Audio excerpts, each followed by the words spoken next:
Sir हम आप बताइए कि रावण और अहिरावण और महिरावण जो तीन नाम सुने हैं, इनके बारे में हमको बताइए। तीनों प्रकार के रावण अलग अलग हैं। एक वो रावण है जिसको सनातन, सनंदन, सनत कुमार 4 भाइयों ने श्राप दिया, जिसके कारण वो भगवान विष्णु का द्वारपाल था, जिसके कारण श्राप की वजह से वो रावण बना, जिसका नाम था जय। महिरावण, अहिरावण, ये दोनों पूर्व जन्म के एक महान तपस्वी ऋषि थे। श्राप के कारण इनका जन्म राक्षस में हुआ। क्यों श्राप लगा ये आप जानिए। जब ये दोनों ऋषि तपस्या कर रहे थे और इतने अपने तपस्या में निपुण थे कि ये जिनको चाहते थे उनको बरबस अपने मंत्र की शक्ति से अपने पास बुला लेते थे। उस समय एक गंधर्व कन्या थी जिसका नाम था चंद्रकला, और वो इतनी सुंदर थी कि स्वयं उसको देखकर देवराज इंद्र भी ला जाते थे। जब उनकी ध्यान में चंद्रकला आई, तपस्वी के रूप में दिखाई दी, लेकिन उससे पहले कि मैं बात बताता हूँ कि कामदेव अपना चंद्रकला के ऊपर, जब इन दोनों ने, जो ऋषि थे इनका नाम था अर्ची और अअर्ची था। अर्ची और अर्ची दोनों ऋषि परम तपस्वी थे। इनकी तप से देवराज इंद्र घबरा गए और घबराने के बाद कामदेव को आदेश दिए कि हे कामदेव, दोनों ऋषियों का तपस्या भंग करो, नहीं तो हो सकता है कि ये स्वर्ग मेरा छीन जाए। कामदेव अर्ची और अअर्ची को ऊपर बाण चलाएं, जिसके वजह से कामतुर हो गए दोनों ऋषि जब कामतुर हुए तो ये चंद्रकला के रूप को देखकर मोहित हो गए और इनके जैसे ध्यान में चंद्रकला आई, उसको खींचकर बरबस अपने पास मंत्र की शक्ति से बुला लेते हैं। जब ये बुलाते हैं चंद्रकला को, जब ये अपने पास लाते हैं आकाश मार्ग से चंद्रकला को खींचते हुए मंत्र की शक्ति से, उसी दौरान चंद्रकला बोली कि आप दोनों महान तपस्वी हैं, ऋषि हैं, आप ये कुकर्म क्यों करना चाहते हैं। वो बोले कि कुछ भी हो, हम आपका संयोग चाहते हैं, हम आपके साथ मिलन चाहते हैं। चंद्रकला बोली कि ये तो पाप है। तो बोले कि कोई बात नहीं, पाप हम करने के लिए तैयार हैं। चंद्रकला बोली फिर आपका पुण्य नष्ट हो जाएगा। वो बोला कोई बात नहीं। वो इसलिए बोल रहा था, उसको काम वासना बहुत प्रबल हो चुकी थी, काम का बाण उसको लग चुका था।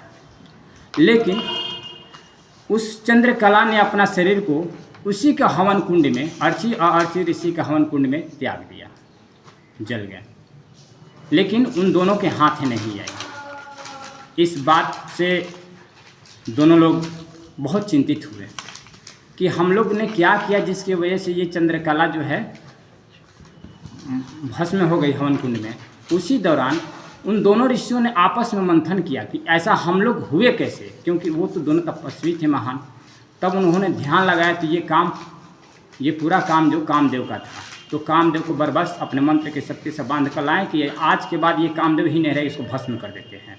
जो ऐसा काम किया, कामदेव को जैसे बांध कर लाता है अपने मंत्र की शक्ति से, रक्षा के लिए चिल्लाता है कामदेव, हे हरि नारायण भगवान विष्णु मुझे बचाइए। भगवान विष्णु प्रकट होते हैं और भगवान विष्णु कहते हैं, हे ऋषि अर्ची और अर्ची दोनों इनको मुक्त कर दीजिए, क्योंकि इनका संसार में काम फैलाना ही काम है।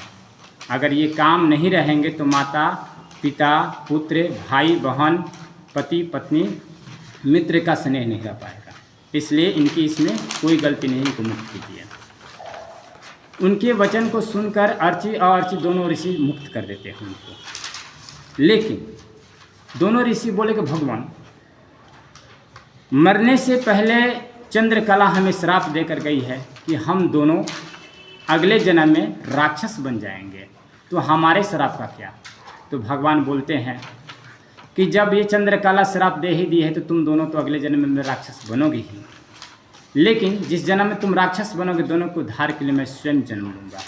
और ये बात कहकर वही दोनों राक्षस रही अहि और मही के रूप में, अहिरावण महिरावण के रूप में पतालपुरी का राजा बनते हैं। और पतालपुरी में राजा जब होते हैं, रावण के द्वारा राम से युद्ध होता है। उस दौरान उनसे सहायता मांगता है रावण। आही और मही रावण दोनों आकर राम के साथ युद्ध करते हैं। युद्ध में इनको मूर्छा के स्थिति में लाकर दोनों को लेके जाते हैं पाताल लोक में। पाताल लोक ले जाते हैं और दोनों की देवी का बलि चढ़ाने के लिए ले जाते हैं।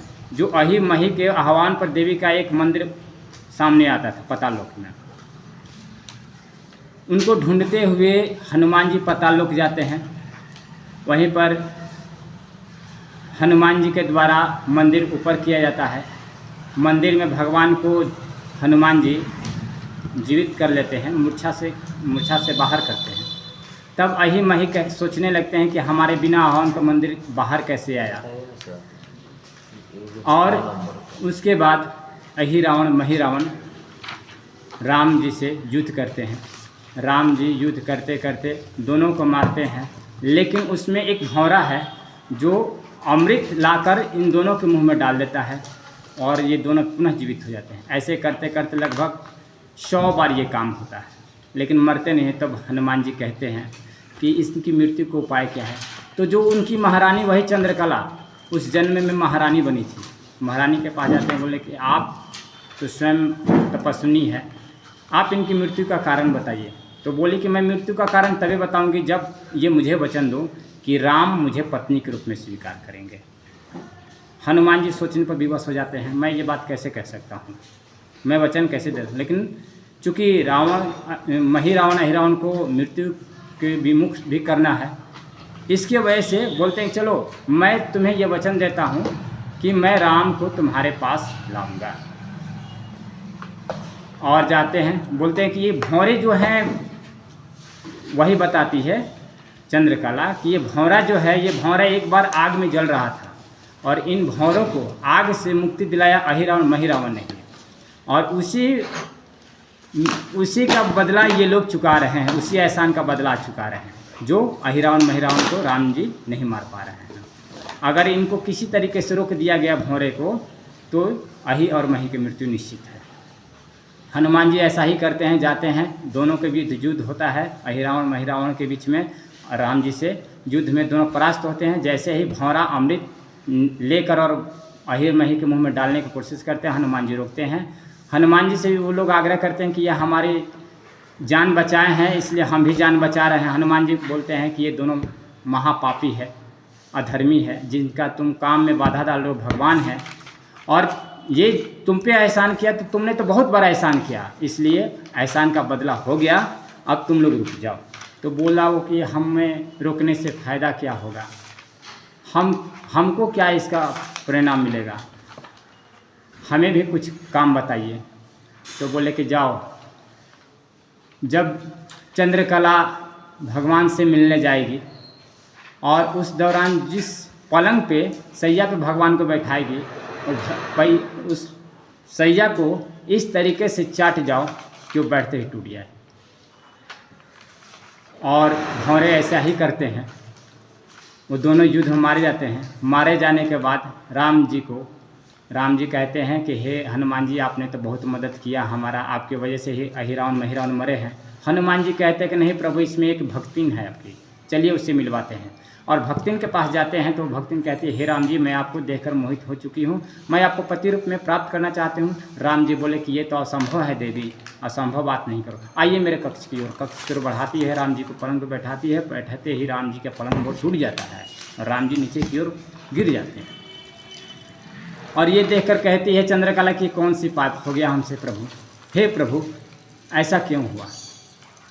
राम जी बोले कि जो तुम मुझे पति रूप में प्राप्त करना चाहती हो, इसका भी अवसर मैं तुम्हें दूंगा। मैं तुम्हारे भक्ति से अति प्रसन्न हूँ, लेकिन इस जन्म में नहीं। मैं जब द्वापर में कृष्ण बनूंगा उस समय तुम वहाँ की गोपी बनोगी, और ये मैं तुम्हें पति के रूप में उस समय सुख दूंगा। धन्यवाद। जय श्री राम।